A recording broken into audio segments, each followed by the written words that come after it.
question, Scott. Nice due diligence, by the way. Thank you. In light of the recent stories about the VA hospital cost overruns, things like that, I'm sure you anticipate what I'm going to ask. The 4.8, if I looked at the figures correctly, do we have a guarantee or some type of a cap or protection for us if there are cost overruns? You run into some sewer lines that didn't, anticipate, or other costs that may rise. What's our safety valve? Hey, thank you. That's an excellent question. And there's actually multiple safety valves. So when we do the contract with the design build team, obviously pending a successful vote, it will be a guaranteed maximum price contract. We've already talked with them about that. So that's one safety measure. I'm sorry, Mike said, explain that. A guaranteed maximum price contract is a contract that says, okay, look, here's the scope. The contractor guarantees to build that within the month. Okay, now, if you try to go do something with change orders and all that kind of stuff out of scope, that's when you run into trouble. But that's why we've been very clear up front, and that's why the teams have put in so much time to try to make sure that we're limiting the scope to what we can do within that budget. That's extremely important to us. I will tell you that no one here on this board, no one on any of the committees, nobody wants to come back to the membership and ask for more money. And at every step along the way, we have tried to make sure we have been conservative and doing what we can to make sure that doesn't happen. So the guaranteed maximum price contract is part of that. The other part of that is we believe that these guys have been very thorough in their preparation. We took a look at their budget when they submitted it, and we compared it to the others. And I'll just give you one example. Calcon was another one of the companies that bid the project. Calcon came in with an allowance for woodwork and trim at about $200,000. Okay, Wayner came in with an allowance of over $4 million. Okay, that tells us that these guys heard us when we said we cannot go over the budget. Okay, we're doing everything we possibly can to make sure we're not going over the budget. We mentioned IFEs and IFE income. We have not modeled for IFE income. We have said we're going to model it based on the cash we know we're going to get from dues and from the cash we have on hand. IFE income is just going to make us safer. So at every step along the way, we have chosen the assumption that has been more conservative because we don't want to come back. Contingency also. Yeah. And Mike mentioned contingency. That's a good point. We've got our contingency fund. We said we're not comfortable depleting our cash. So we talked about the cash reserves. We defined $250,000 in the bank as the point where we don't want to go below. So even if we get to that point, we still have $250,000 in the event something goes wrong. Tom?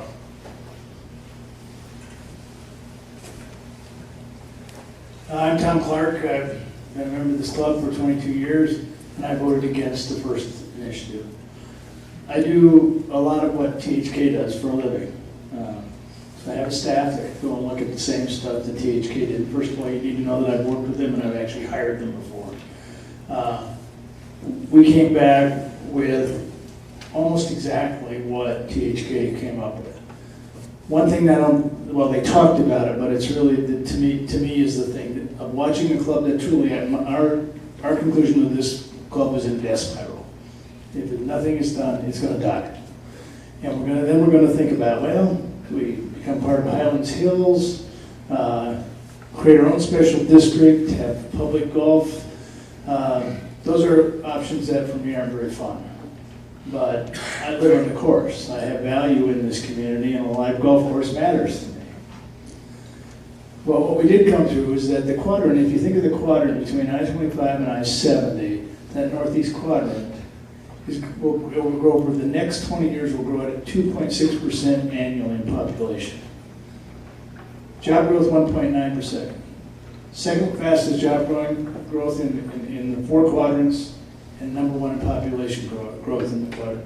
There will be a lot of people here with money. If you look at what happens on the west two quadrants, northwest and southwest, you're looking at job growth that's almost stagnant and population growth.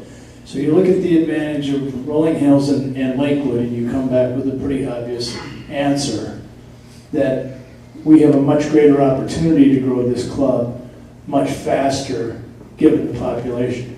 We've got to get through a pretty rough spot here, no doubt about that. And it's going to take all of us, I think, to kind of buck up and commit ourselves to bringing members into this place so we don't lose it. But I want to thank you guys for listening to members like me and my wife who have bitched about the goddamn food forever. And one of the reasons I voted against it was because you didn't do anything with the kitchen. And I'd love to see the kitchen getting expanded. Good job. And I had a gigantic PowerPoint that I was going to bring and just charm you all. But I didn't. But I wanted to thank you guys, and I'm going to vote yes.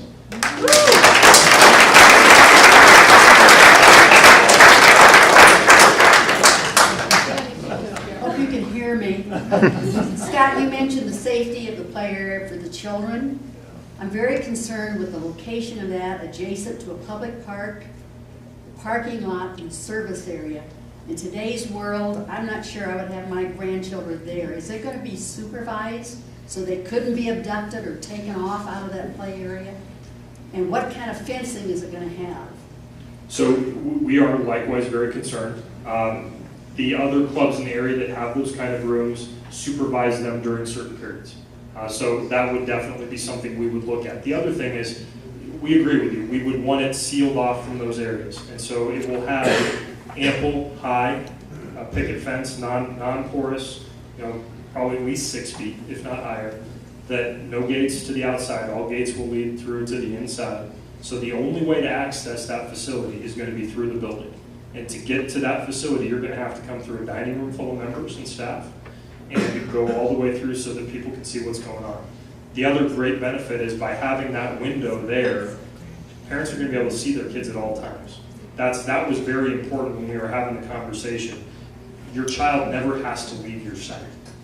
And was a huge plus to the parents that we talked to. So we agree. We think that's a critical consideration, and we're trying to do everything we can, both in the design and down the road in the staffing during busier times, et cetera, to make sure that those children stay safe and cared for. And you're not concerned that if people come to play golf and just leave their kids while they go out for a 4-hour golf round? Well, I They'll think be supervised. yes, we're gonna have to make sure that we account for that in the staffing. If there's a demand for that, there'll be a great reason to staff for that. So it's Okay, great. Weddings. Women golfers have gotten really tired of having brides and bridesmaids always in their locker room. I'm not concerned, or I'm a little bit unclear about how that traffic flows out to the wedding area. Does that go down that hall, right through the dining room and right through the outdoor dining area? And is it still in our locker room for sure? well, I will tell you. So we're going to floor plan here. This is conceptual in terms of, and we're working through it to get the floor plan there. All right, so let's look at this one first, right? So we talked about the ingress egress, right? And really what you're talking to is getting out there and getting back. And so what the design team has provided for, most of our weddings occur during the summertime. In fact, all of them occur during good weather. So they have provided for the outdoor patio area here that can have an outdoor space, so they can come around here, out here, and into the event day. Okay, so the disruption to the members from that should be minimal. Our goal would be to keep non-member functions out of the member area. Now, obviously, if we have a member wedding or a member's child, we're probably going to treat that differently. And that member space, it is member space, and you could see a limited number of member events being accommodated in that space. But the goal in large is to make sure that stays out of the member dining facilities there. So we'll try to process them and route them around the member functions. In terms of the downstairs bride's room, it is still, I'm sorry, in the concept, it is still connected to the women's locker room. If that becomes a deal breaker, these are what we call like 10% drawings. They're conceptual. There's a lot of work that needs to be done before these become construction drawings. And the process is not over. We have an ad hoc committee that is very involved in that process. And so as we refine, there are going to be little things that are tweaked here and there. If that's something that the membership says, hey, listen, this is very, very critical to us, then that's something that we're going to consider. The other thing to consider is, right now, weddings are a very important part of our revenue. And the reason they're a very important part of our revenue is we are over 100 members, close to 150, underneath our cap.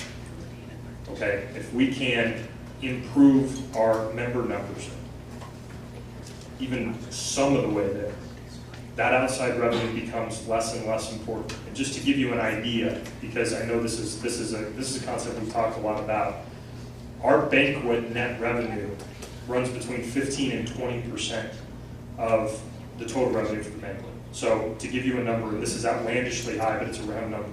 If we did $1 million in banquet revenue, which we don't, but if we did, the net to bottom line is only $150,000 to $200,000. That's 20 members plus or minus. Okay, so that gives you an idea of the differing impact of outside events versus membership revenue. That's why our focus has been so much on member experience and making it as special as we can, because if we have the member numbers and we have the member experience, then we don't become so dependent on the outside events. We still have the opportunity to do them, but we don't have to necessarily do them in the quantity that we are now, should we choose not to do that down the road. What else can we answer for folks? Oh, sorry. Can you walk us through the construction schedule? So the construction, we talked about being 10% drawings. And so at this stage, we've got a number of different proposals.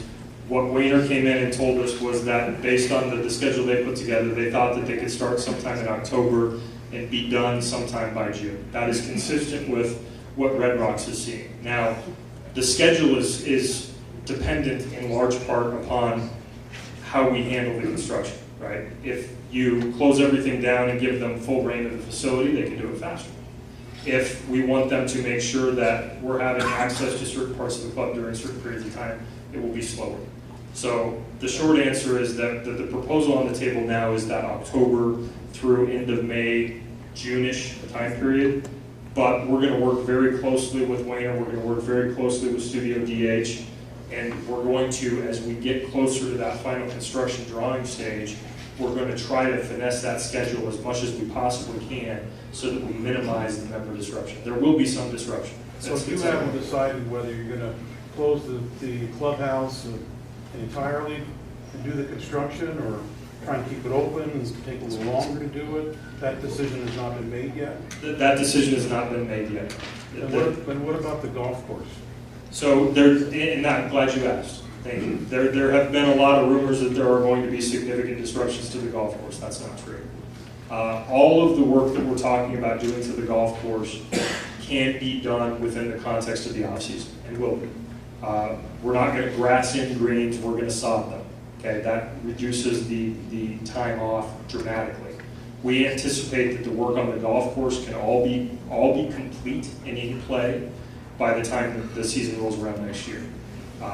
Now, obviously, we're going to have some area around the clubhouse by the practice facility that may be on a little different timing because we're going to have some heavy equipment out there. But what we can all expect as members is that we will localize any disruption to the golf course during the off-season. More importantly, and this was a very critical consideration to the board and the discussions at the grounds committee, there's a reason that we picked the projects we did, and that's because we don't touch the front nine. Okay, the front nine will remain completely untouched and completely playable throughout the entire time period. The disruption will occur on the back nine, and it will be localized to one off-season. The tentative schedules, my plan, the tentative schedules for these projects are also on that file share link if anybody wants to take a look at it. So. We're probably going to have to queue up behind the microphone.